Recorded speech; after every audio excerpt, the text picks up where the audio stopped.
한 주 동안 평안하게 잘 지내셨습니까? 아주 행복한 안식일입니다. 왜 그래 지쳐 보이십니까? 네. 오늘 제가 이제 그 안식일 맞기 바로 직전에 아주 기쁜 소식과 좀 이제 그 힘든 소식도 들었는데, 기쁜 소식은 뭐냐 그러면 난주가 서울대 1차 시험에 합격을 했다는 소식이었습니다. 너무너무 감사하다고, 목사님 감사합니다라고 막 계속 이제 문자가 들어오는 걸 제가 보고 아주 행복했는데, 또 한 통에 또 그 연락을 받았는데, 그 뭐냐 그러면 너무 마음이 힘들어서 내일 교회 나오기가 참 힘들다는 어떤 그런 또 이야기를 들었습니다. 예? 아니요. 난주가 아니고. 그래서 여러분, 참 이 목사라는 직업이 한편으로는 참 좋은 소식을 들을 때 함께 기뻐할 수만은 없는 그런 어떤 그런, 예? 그 집사님이 할 필요는 없고요.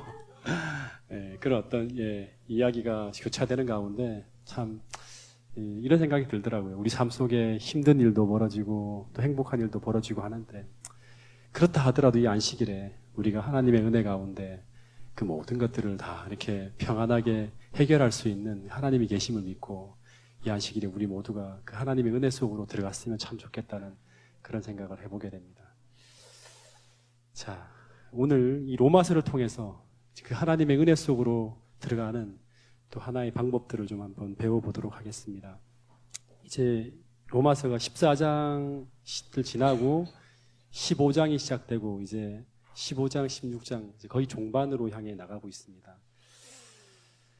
한번 여러분들에게 한번 여쭤보겠습니다. 여러분, 만약 내게 남은 생애가 꼭 한 주밖에 안 남아 있다면 엿새 동안 여러분은 어떻게 그 한 주간의 시간을 보내겠습니까? 예? 이제 한 주밖에 안 남았어, 내 남은 시간이. 그럼 뭘 하며 보내겠습니까? 예?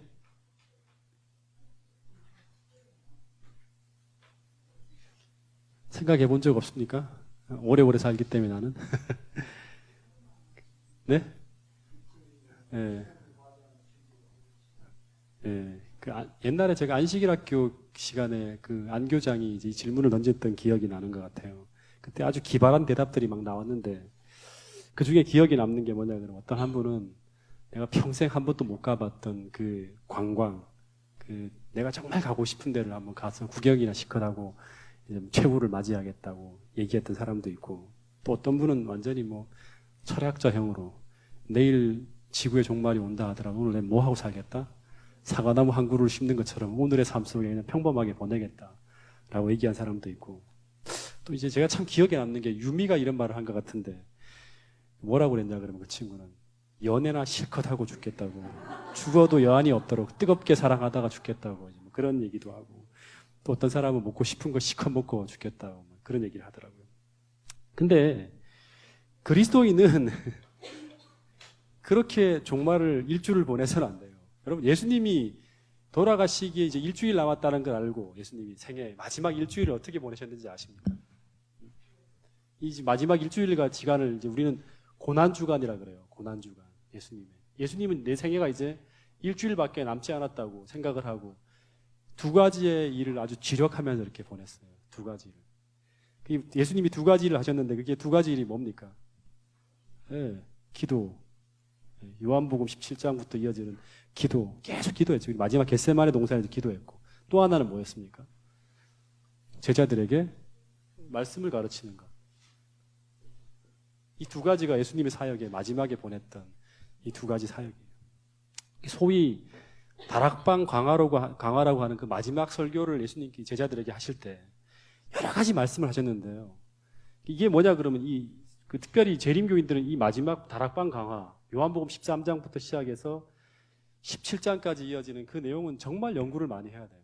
왜냐 그러면 예수님이 유언처럼 그동안 제자들에게 다 가르쳤던 것들을 딱 핵심적으로 모아서 딱 전달한 거예요.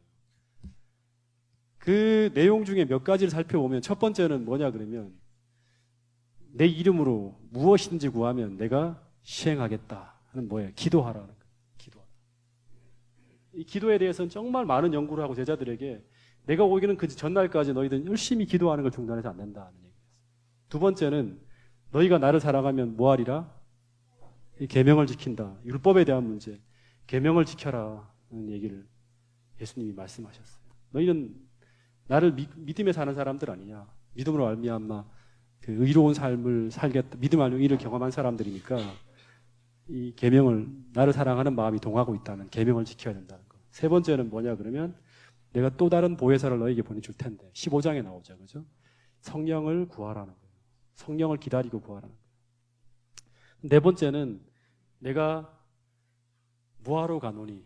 예, 하늘에 너희들과 함께 거할 집을 준비하러 가노니 내가 반드시 다시 오겠다는 재림을 준비하라는 말씀을 하셨어요. 재림 준비.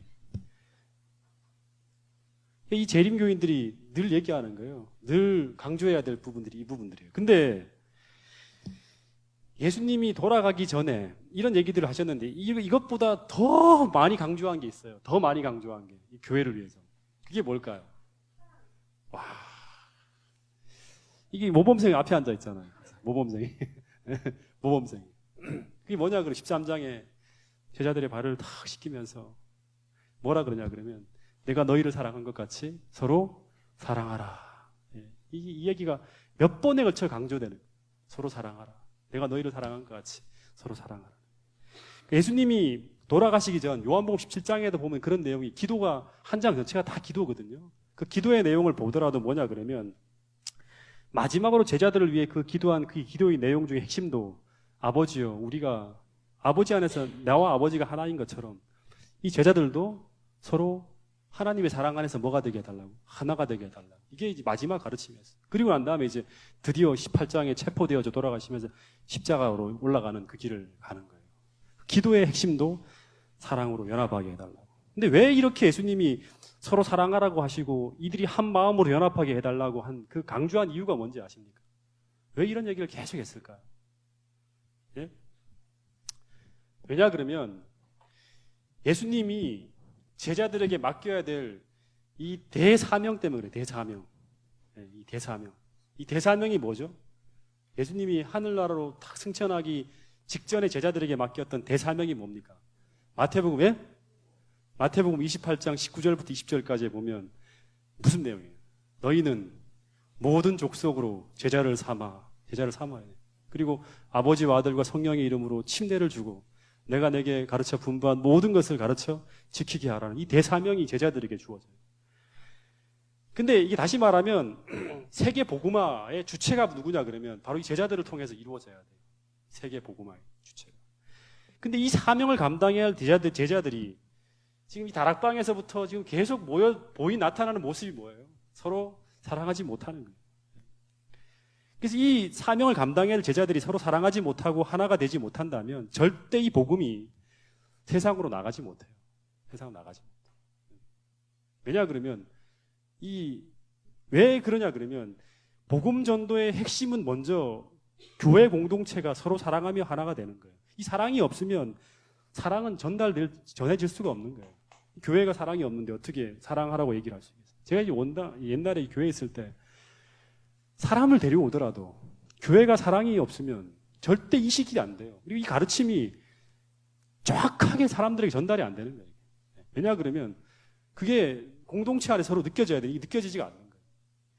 그러니까 복음이 밖으로 뻗어나가고 교회가 성장하고 부흥하고 이렇게 되려 그러면 사도행전 교회가 그렇게 부흥하고 번창하고 그렇게 번영하려 그러면 이 4가지, 5가지의 어떤 가르침보다 전체를 다 믹싱하는 게 뭐냐 그러면 사랑이에요. 이 사랑으로 교회 공동체가 완전히 연합되어 있을 때 하나님의 사랑이 나타날 때 내가 너희를 사랑한 것 같은 사랑이 나타날 때 이 사명을 이루기 위해서 제자들이 움직일 수 있는 거예요. 그래서 이 15장에서도 사도 바울은 제자들이 하나가 되려면 어떤 태도로 살아가야 될지, 다시 말하면 믿음으로 말미암아 의롭게 된 백성들이 어떤 공동체를 이룰 수 있는지에 대한 것들을 가르쳐 주는 게 바로 15장 내용이에요. 14장에서도 형제들을 판단하지 말라 그랬잖아요. 이건 뭐냐? 이것도 하나 되기 위한 거예요. 일치된 공동체를. 15장에서는 더욱 적극적으로 이 하나됨의 어떤 그런 이야기들을 사도 바울이 얘기하고 있습니다. 한번 15장 1절부터 3절까지의 내용을 한번 같이 한번 읽어보겠습니다.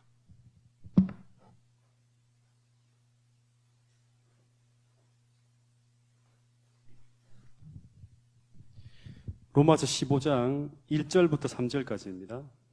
자, 한번 같이 읽어보겠습니다. 시작. 믿음이 강한 우리는 마땅히 믿음이 약한 자의 약점을 담당하고 자기를 기쁘게 하지 아니할 것이. 자기를 기쁘게 하지 않는다는 내용, 지난번 화요일 날 우리가 다시 한번 얘기했던 내용입니다. 2절. 우리 각 사람이 이웃을 기쁘게 하되 선을 이루고 덕을 세우도록 할지니라. 그리스도께서도 자기를 기쁘게 하지 아니하셨나니 기록된 바 주를 비방하는 자들의 비방이 내게 미쳤나이다 함과 같으니라.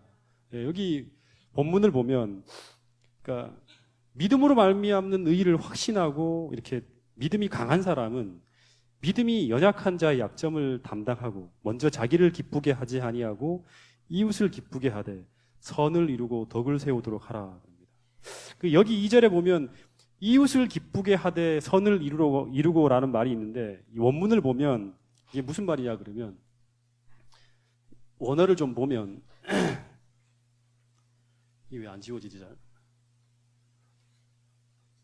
하나 뜯어야 되는가 보다, 그죠? 여기 보면 이웃을 기쁘게 하되 선을 이루고라는 이 말은 이제 원문을 보면 이웃에게 선이 되도록 하기 위하여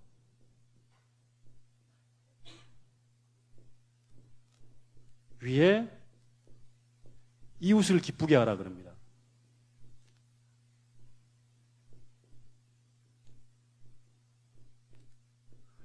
그러니까 이 원어는 이웃을 기쁘게 하되 선을 이루고라고 따로따로 나와 있지만 실제로 원문을 보면 이웃에게 선이 되도록 하기 위해서 이웃을 기쁘게 해야 된다는 말이에요. 그러니까 이 말씀은 이웃의 유익을 구하기 위해 자신의 유익을 희생할 수 있어야 한다는 말이에요. 그러니까 나를 기쁘게 하지 말고 이웃을 기쁘게 하기 위해 살아라.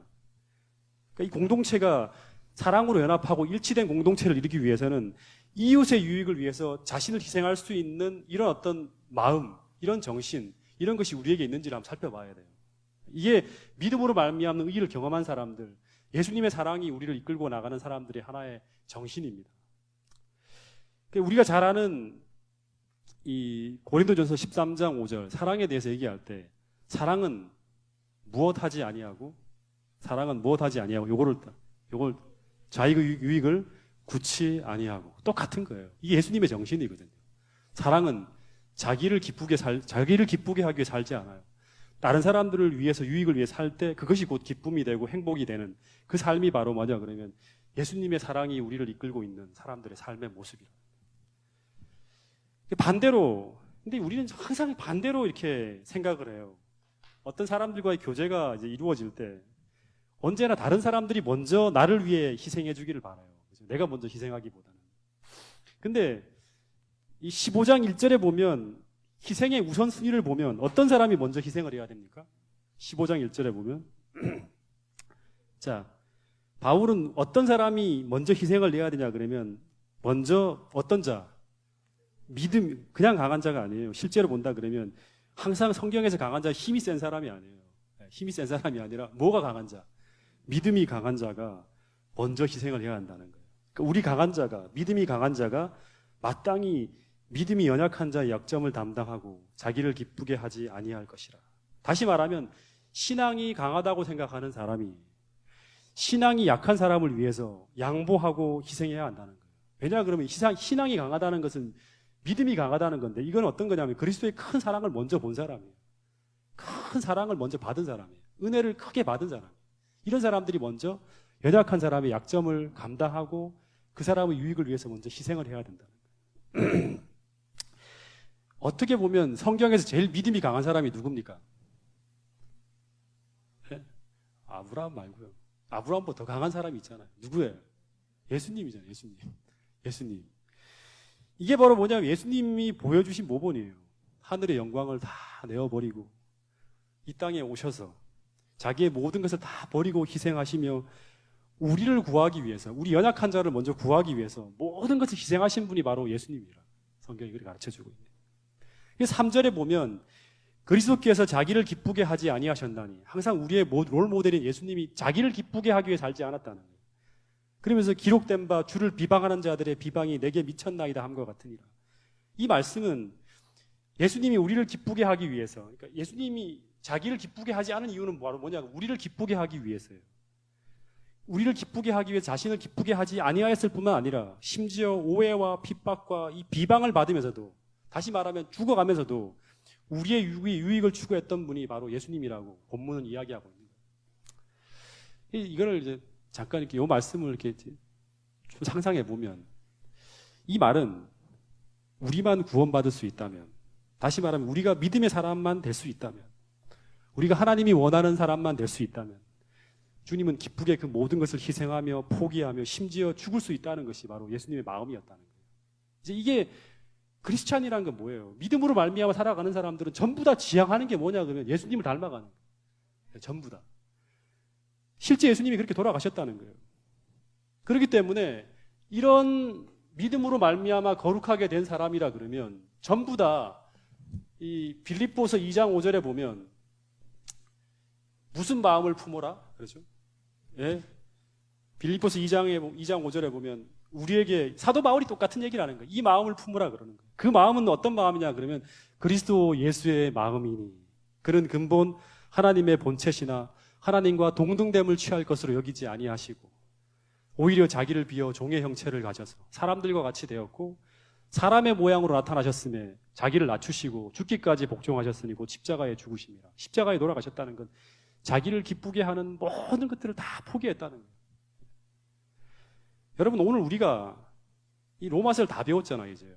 믿음으로 말미암아 살아가는 거듭난 사람이라 그러면 우리는 믿음으로 주님과 연결된 사람이라는 거예요. 계속 그걸 우리가 얘기했어요. 계속 믿음으로 주님과 연결된 사람이. 이 예수님과 연결된 사람이라 그러면 그 사람의 마음에는 이 그리스도의 마음이 성령을 통해서 심어지게 된다는 거예요. 이식이 되어진다는 거예요. 이 마음이. 이 그리스도 예수의 마음이.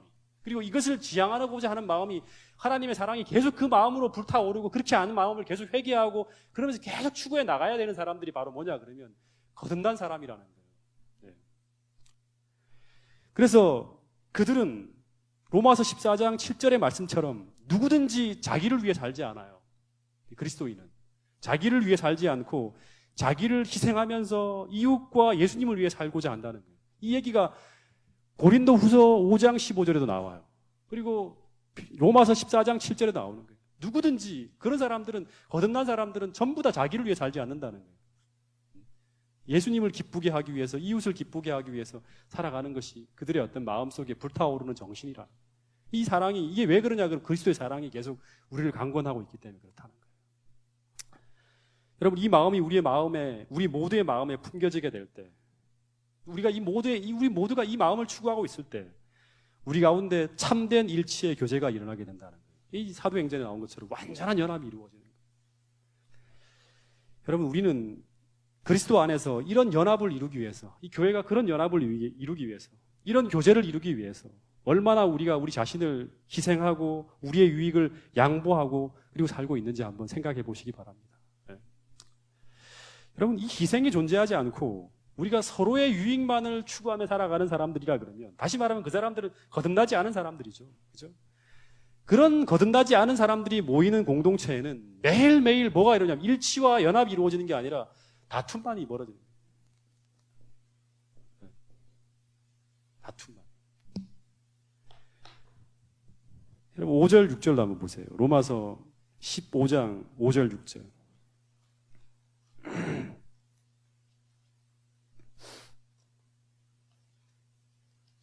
자, 읽어보겠습니다. 시작. 이제 인내와 위로의 하나님이 그리스도 예수를 본받아 서로 뜻이 같게 하여 주사 한 마음과 한 입으로 하나님 곧 우리 주 예수 그리스도의 아버지께 영광을 돌리게 하려 하노라. 네. 여기 보면 사람들이 하나가 되기 위해서 가장 필수적인 게 뭐냐 그러면 뭘까요?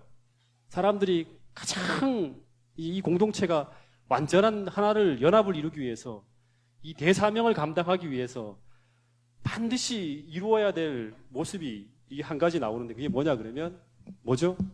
한 마음 또 또 한 뜻이 이거를 이제 하나면 일치라 그래요. 일치된 마음, 이런 것들이 이제 성경에 나와 있는 용어들인데요.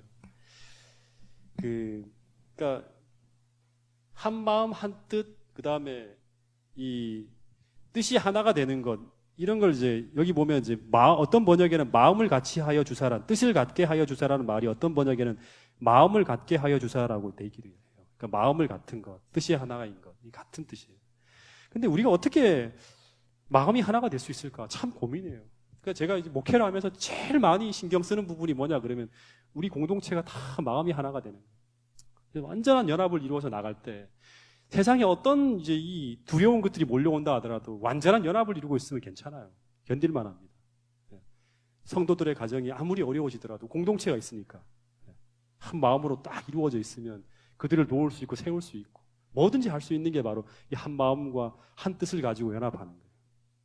근데 모여있는 분들을 보면 제가 짧지 않은 목회를 했지만 출신도 다르고 성장 배경도 다르고 교육 수준도 다르고 성격도 다르고 사물을 바라보는 관점도 다른데 이런 사람들을 가지고 어떻게 한 마음으로 딱 연합할 수 있을까? 참 되게 고민이 많이 돼요. 근데 이런 고민을 하고 있는데 떠오르는 게 뭐냐고, 이런 문제가 예수님의 제자들 가운데도 있었습니까?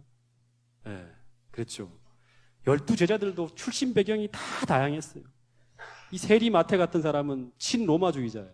근데 셀롯 당원 유다는 어떤 사람이냐 그러면 완전히 민족주의자, 다시 말하면 반로마주의자예요. 그러니까 두 사람은 붙어놓으면 항상 의견이 대립될 수밖에 없는 사람. 그리고 요한처럼 이 요한이 사도 요한이 되게 부잣집 사람이었대요. 배경을 보면 그 사람에 대한 이제 연구하는 책들을 보면, 왜냐 그러면 제사장과 친구가 돼서 자기가 말을 하면 제사장에 있는 그 뜰 안에 있는 사람들에게 자기 마음대로 성 안으로 들어갈 수 있었어요. 그 뜰 안에까지. 베드로도 내가 말을 잘해서 들어가잖아요. 그러니까 요한 같은 사람은 굉장히 부잣집 사람이었고 다른 제자들은 가난해요. 그리고 가룟 유다 같이 아주 유식한 사람, 정말 똑똑한 사람이 있는가 하면 무식한 자들도 있었어요. 다 다양한 사람들이 다 그룹 가운데 있는 거예요. 근데 예수님께서 이 오합지졸 같은 이 무리를 여기 말하는 것처럼 한 마음과 한 뜻으로 완전히 일치시켜갖고 사도행전에서 진짜 그림 같은 교회를 만들어냈어요. 예수님이. 이들의 리더가 되어가고. 근데 어떻게 그렇게 했을까? 이제 이게 참 고민이에요. 여러분, 예수님이 제자들에게 3년 반 동안 한 게 뭐예요? 이런 연합을 이루기 위해서 예수님이 하신 게 뭐예요? 응? 뭘 하셨죠? 제가 볼 때 제자들에게 하신 일은 하나예요. 뭐냐 그러면 계속 말씀을 가르치는 거예요. 기도한 게, 기도에도 물론 했지만 계속 하신 게 뭐 별로 없습니다. 다 이러고 뭐 이렇게 한 게 아니라 싸우지 말아야 되더라 막 이렇게 하고 한 게 아니라 계속 예수님은 그 제자들이 누가 내가 진짜 니보다 낫다, 내가 예수님 봐라, 분명히 봐라, 내가 이제 예수님이 유대 왕으로 딱 등극하면 나는 우의정이다, 너 좌의정 하든지 너 이조 판사든지 마음대로 해, 나는 반드시 우의정이야 하면서 누가 서로 높냐고 계속 다툴 때 예수님은 그들에게 계속 간섭해서 뭐라 하지 않고 끝없이 뭐 했냐 그러면 다 이 말씀을 가르쳤어요. 계속 말씀을 가르쳤다. 여러분, 이 얘기가 4절에 나오는 거예요. 4절. 그러니까 우리가 연합하기 위해서 반드시 필요한 게 뭐냐 그러면 4절이에요. 무엇이든지 전에 기록된 바는 우리의 교훈을 위해 기록된 것이니. 전에 기록된 게 뭐예요? 성경이죠. 우리의 교훈을 위해서 기록된 것이니. 그러니까 우리가 그렇게 살지 못하고 있는 모든 것들을 가르쳐주는 길잡이 같은 교훈으로 기록된 것이니 우리로 하여금 인내로, 또는 성경의 위로란 말도 있지만 어떤 번역에는 안이에요. 안이로 소망을 가지게 하려 함이라. 여러분, 성경이 우리에게 요구하는 삶의 모습은, 소위 성서적인 삶의 모습은 본문을 보면 우리가 인내와 안위, 어떻게 보면 이거는 긍휼히 다른 사람을 여기는 마음이에요. 인내하고 다른 사람들을 긍휼히 여김으로 말미암아 같은 소망을 갖도록 하는 것, 이것이 교회 연합을 위해 필수적인 덕목이에요. 인내하고 참아줘야 돼요. 인내하고 그 다음에 또 어떻게 한다? 사람들을 긍휼히 여기는, 그들에게 위로가 되는 이 안위의 모습.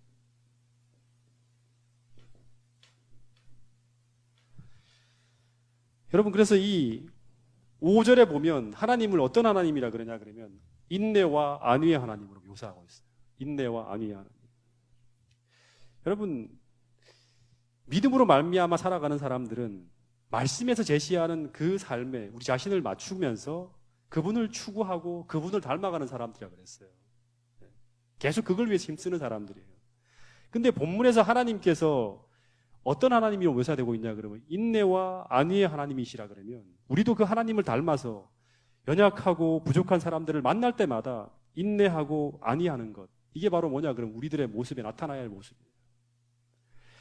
그 성경에 보면 사도 바울이 여러 교회에다가 편지를 쓰는데요, 그 중에 이 빌립보 교회가 나옵니다. 빌립보 교회. 근데 이 교회가 거의 칭찬으로 가득 찬 교회예요. 정말 다른 어떤 교회보다 막 문제가 없는 참 좋은 교회인데, 근데 이 교회에도 어떤 문제가 있었어요. 4장 2절을 한번 보세요. 4장 2절. 빌립보서 4장 2절.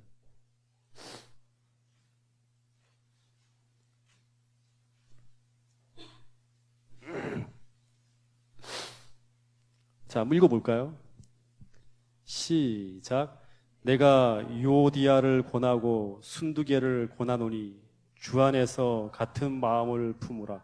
이 뚱딴지같이 쭉 이야기를 하다가 갑자기 유오디아와 순두개를 권하노니 하면서 뭐라 그러냐면 주 안에서 같은 마음을 품으라 그럽니다. 이 말을 보면 이 사람이 이제 이 두 사람 이름이 이후에 등장하는데, 아마도 이 두 사람은 이 이름이 거론될 만큼 이 빌립보 교회에서 아주 열심히 봉사하는 사람인 것 같아요. 근데 이 두 사람이 이 사이가 좋지 않았던 것 같아요. 이렇게 같은 마음을 품으라는 얘기를 하는 거예요. 근데 이 말씀을 쓰게 된 배경을 보면 빌립보서 2장 2절부터 4절 보세요. 2절부터 4절. 한번 읽어보겠습니다. 시작. 마음을 같이하여 같은 사랑을 가지고 뜻을 합하여 한 마음을 품어 아무 일에든지 다툼이나 허영으로 하지 말고 오직 겸손한 마음으로 각각 자기보다 남을 낮게 여기고 각각 자기 일을 돌아볼 뻔더러 각각 다른 사람의 일을 돌보아 나의 기쁨을 충만하게 하라. 이 말을 보면 이건 진짜 굉장한 어떤 내용이거든요. 이런 마음이 어디에서 올까요? 뜻을 합하고 한 마음을 품고 그 다음에 아무 일에든지 다툼이나 허영으로 하지 않고 오직 겸손한 마음을 품어서 각각 자기보다 남을 더 낫게 여기고 자기 일을 돌아볼 뿐 아니라 다른 사람의 일을 돌보는 이 정신. 이 정신이 바로 어떤 정신이냐 그러면 바로 5절에 나오는 무슨 정신? 그리스도 예수의 마음이에요. 여러분, 이 마음이 우리 마음에 품겨질 때 앞에 나오는 이 모든 것이 가능해지는 거예요. 그러니까 뜻을 합하라고 아무리 얘기해도 안 돼요. 한 마음을 품으라고 아무리 얘기해도 안 돼요. 아무 일이든지 다툼이나 허용으로 하지 말라고 해도 안 되는 거예요. 겸손한 마음을 품으라고 아무리 얘기해도 안 되잖아요. 각각 자기보다 남을 더 낫게 여기는 게 아니라 내가 더 낫지 항상. 자기 일을 남의 일을 항상 돌보아야 되는데 그게 아니라 항상 우리는 우리 일이 먼저예요.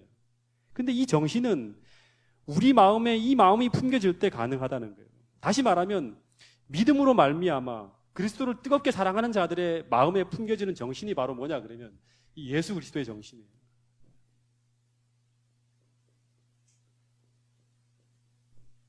이 예수 그리스도의 정신을 한마디로 하면 뭐냐 그러면 십자가잖아요. 십자가. 이 십자가 이야기가 그 이후에 계속 나오는 얘기예요.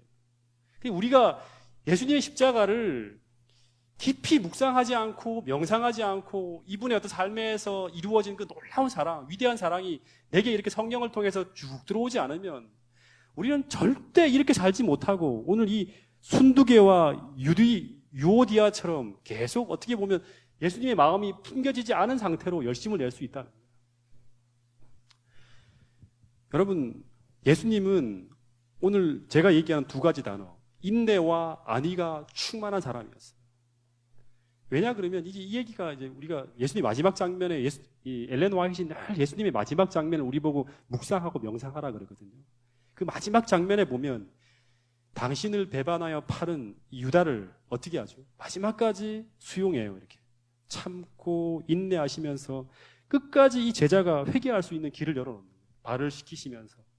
어떻게 보면 예수님과 너무나 안 맞는 제자였어요. 여러분, 이 시대의 소망에 보면 그 마지막 장면 유다에 대한 이야기를 보면 예수님을 사사건건 예수님을 비방하면서 공격했던 제자가 이 유다예요. 이 유다만 없으면 예수님의 제자들이 항상 평안하게 가는 거예요. 마지막에 다툼도 누구 때문에 오냐 그러면 이 유다 때문에 오는 거예요. 그러니까 유다는 꼭 집어갖고 제거를 딱 하면 돼요. 예수님이. 너 더 이상 오지 마라. 너 더 이상 오지 마라. 예? 네만 없으면 정말 내가 속 편하겠다. 이렇게 할 수 있는 제자가 누구냐면 유다였어요. 근데 이 제자를 마지막까지 사랑하셔서 끝까지 어떻게 보면 인내하고 인내와 안위 계속 긍휼히 여기면서 그 제자를 품고 있는 거예요. 그래서 마지막으로 그 제자의 발을 씻기면서 눈물을 뚝뚝 흘리면서 회개하기를 바라시는 이 예수님의 이 모습은 주님이 마지막까지 그 죄인을 거절하지 않고 버리지 않고 그 죄인을 용납하시고 수용하셨다는 모습입니다. 여러분 이게 바로 우리가 오늘 본받아야 될 모습이라는 거예요. 어떤 사람들이 그리스도 예수의 정신을 추구하는 사람들, 다시 말하면 믿음으로 말미암아 살아간다고 고백하는 사람들, 이 사람들이 추구해야 될 정신이 바로 이 정신이라는 거예요.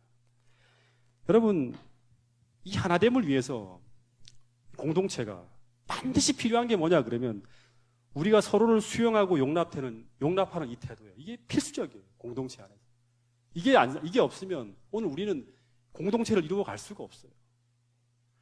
여러분 7절에 보면 7절 한번 보세요. 다시 로마서 15장 7절. 이게 하나님의 영광이라 그럽니다. 7절. 자, 읽어보겠습니다. 시작. 그러므로 그리스도께서 우리를 받아. 여기 천천히 읽어봅시다. 그러므로 그리스도께서 우리를 받았어요. 예수님께서 우리를 받았다는 거예요. 수용했다는 거예요.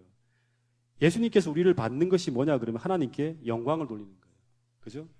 영광을 돌리는 거예요. 그런 것처럼 너희들도 어떻게 알아? 서로 어떻게 알아? 받으라는 거예요.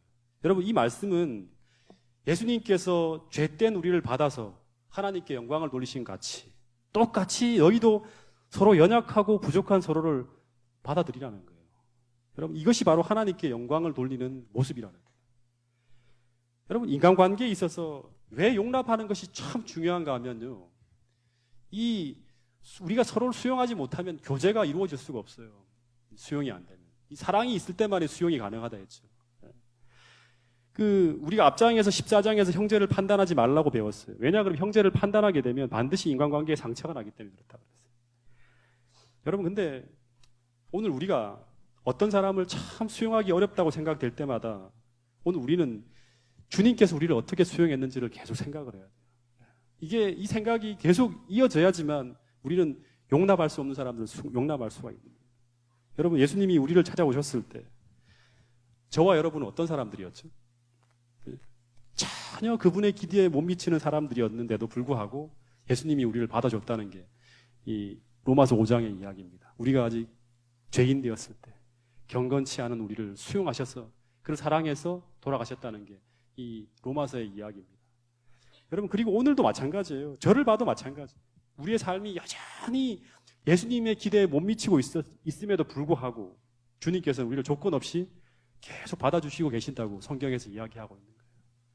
여러분 이 사랑이 우리를 강권하고 있다면 이 그리스도의 사랑이 우리에게 계속 내 가슴을 고동치게 만들고 있다 그러면 우리는 우리보다 못한 사람, 연약한 사람, 심지어 유다까지도 그런 사람, 사사건건 나를 힘들게 하는 그 사람마저도 우리를 수용하는데 아무런 어려움이 없을 거라는 생각이 듭니다. 여러분 한번 여쭤볼게요. 목사인 저는 모든 사람을 조건 없이 모든 사람을 수용하는데 정말 아무 어려움이 없을까요? 네? 네? 아무 어려움이 없을까요? 저도 진짜 참 수용하기 힘든 사람들이 참 많아요. 근데 제가 이제 한번 좀 이 얘기를 좀 드리면 이 얘기를 아마 했는지도 모르겠어요. 옛날 그 교육전도사 시절에 어느 교회로 두 번째로 임지를 옮기게 됐어요. 이제 교육전도사에서 어느 한 교회에서 다른 교회로. 참 이제는 녹음하기 때문에 그 교회를 밝힐 수가 없어요. 근데 그 교회 부임해서 제가 첫 설교를 했어요. 두 번째 교회, 서울 시내에 있는 한 교회인데. 근데 어떤 한 분이 굉장히 감동을 받았는지 그날 끝나고 난 다음에 제 차를 타고 돌아오는 내내 주차장까지 쫓아오셔서 칭찬을 계속 하는 거예요. 그리고 저한테 하나의 말씀을 주셨는데, 숙제를 주셨는데 그게 뭐냐 그러면, 전도사님, 제게 예수님이 구약에 예언된 성경절과 신약에 성취된 성경절들을 꼼꼼하게 조사를 해서 저한테 한번 가르쳐 달라 그러는 거예요. 이 페이퍼로 만들어 달래.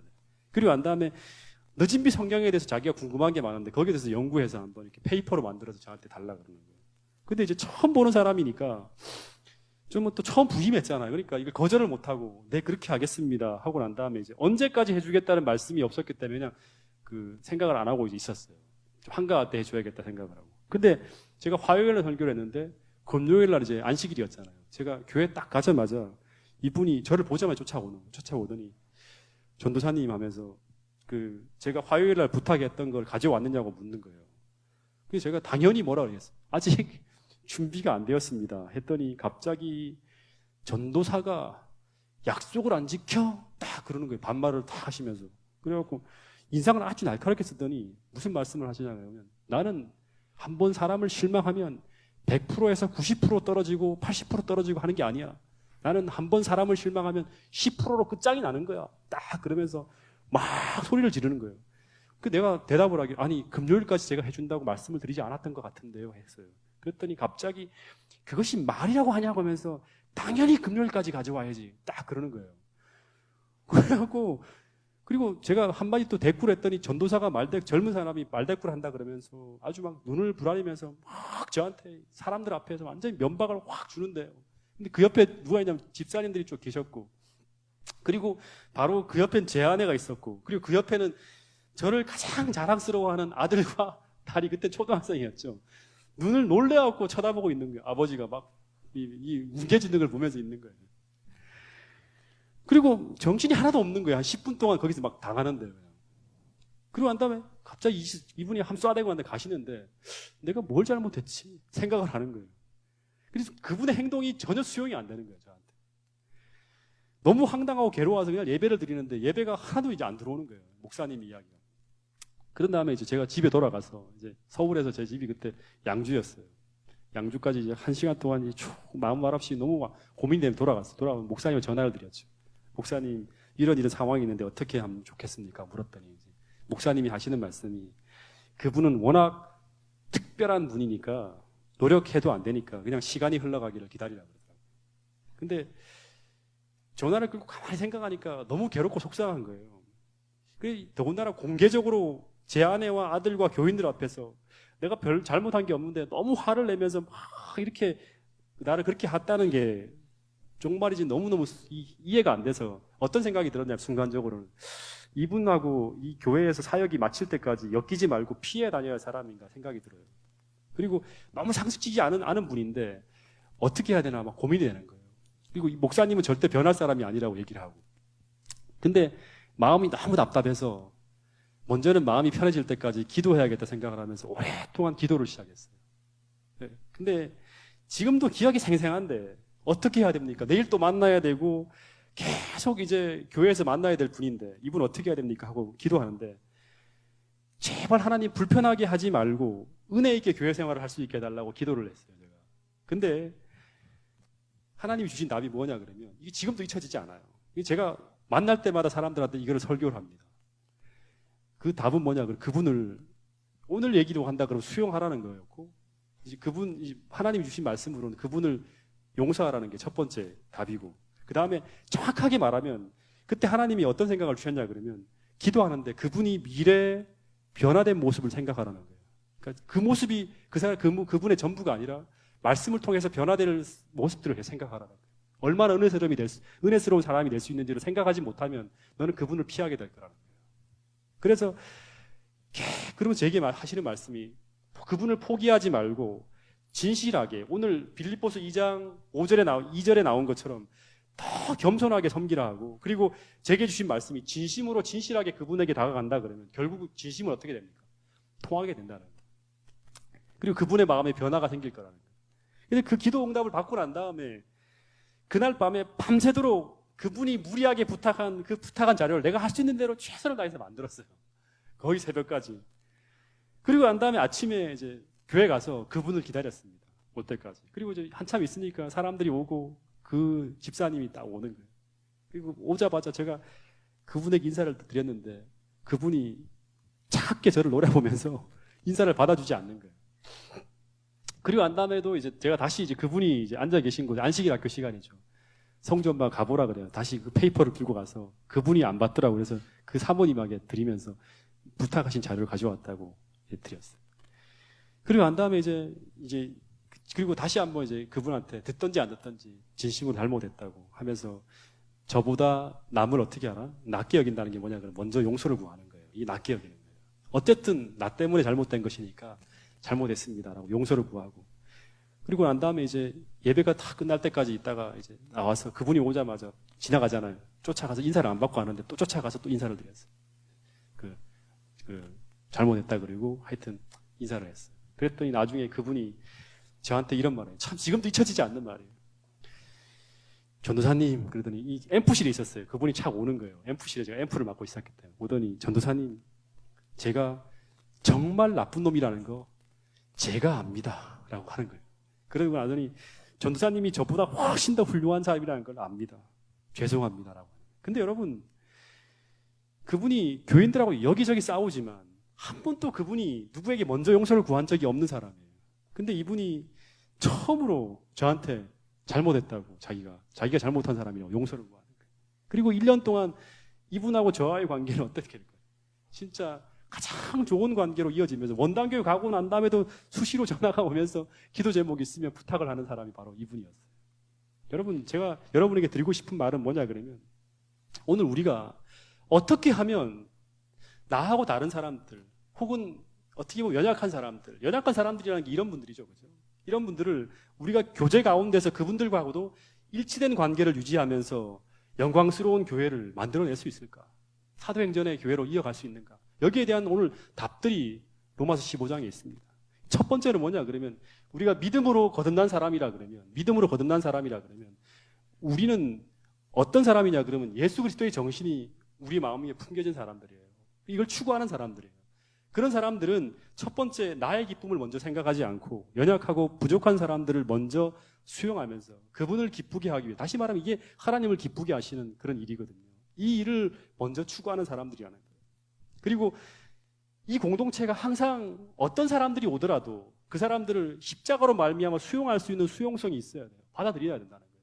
이 받아들이기 위해서는 어떻게 해야 되냐 그러면 끊임없이 성경 말씀을 통해서 교훈을 받아야 하고 그 결과로 말미암아 우리 모두가 예수님의 마음을 가지고 있어야지만 수용할 수 있는 거예요. 여러분 십자가를 더 많이 생각하고 거기서 우리를 수용하신 그 예수님의 사랑이 우리 모두의 마음에 품겨져서 우리가 정말 어떤 사람이 오더라도 그 사람을 수용할 수 있는 사랑이 넘치는 그런 아름다운 교회를 저와 여러분이 함께 이루게 되기를 간절히 바라면서 오늘 말씀을 줄이도록 하겠습니다.